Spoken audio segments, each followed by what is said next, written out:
Welcome to the kitchen where I have set up a fun idea for the holidays. It's an omelet station or bar, whatever you want to call it. Let me show you some of the toppings that I have because these are totally up to whatever you like to do. I have bell peppers and onions and cheese and tomatoes and mushrooms. I have some fun asada dishes, a chicken and a beef asada. I have crab with a K, green onions, and little smokies, which were on special. And so these are just things that I picked up at the grocery store. You can use whatever you want to do. But let's talk about the chemistry of eggs, first of all, for that successful omelet.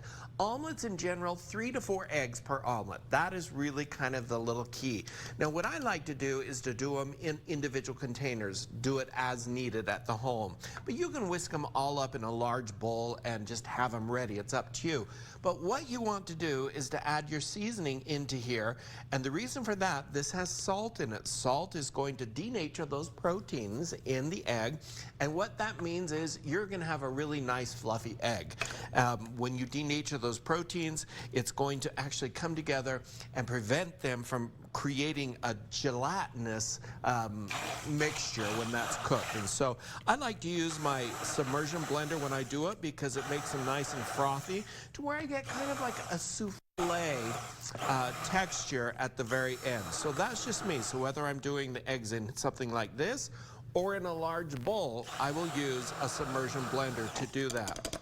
To make this a little bit easier for the home chef, the way that I'm going to show you how to do it is once you get your pan heated up, choose whatever toppings you want.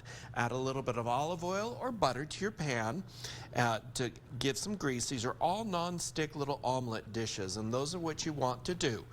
Add in your toppings. Saute them at this point, and there's a reason for that, guys. I'll explain when I come back.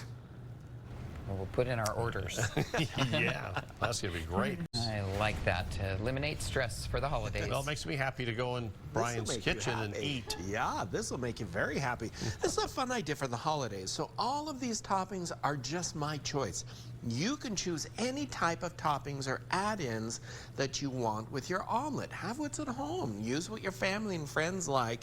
And you can set up omelet stations with these little pans, which I think I just bought these two at like Target or Walmart or somewhere. They were very inexpensive and they work great for things like this. Set them up on your stove. Let people come build their own omelets. You can have the eggs ready or you can do it individually like this. The reason why I like to saute everything in the pan first is to cook those bell peppers. Everything should be cooked when it goes in here. You don't want to add anything basically raw to the eggs itself because they're not going to have time to cook. Here is the reason why I like. You see that big frothiness on the eggs to mix it with that immersion blender? It adds kind of a souffle texture to it. Then I add the eggs directly into there so that it cooks in with the eggs. Then you don't have to worry about flipping the eggs or anything like that. We're going to cook this so that it sets those eggs. Now here's what I do.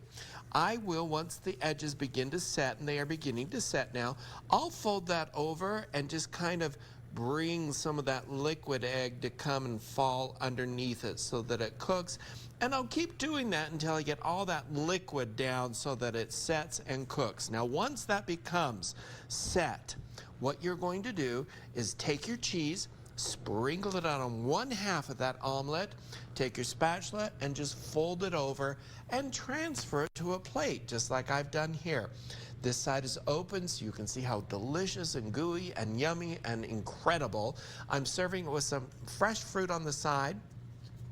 Get some of your favorite salsa and just kind of spoon that over. I like salsa on my omelets. You don't have to, but it's a fun idea.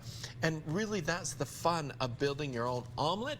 You can do whatever you want with it. So guys, I'm finishing off Parmesan cheese and voila, there we have a great holiday idea for putting together an omelet cooking station. Head over to KUTV.com or cookingwithchefbryan.com for the recipe and enjoy a fun idea for the holidays. Makes everyone happy. That's a great idea, yeah. All right, thanks.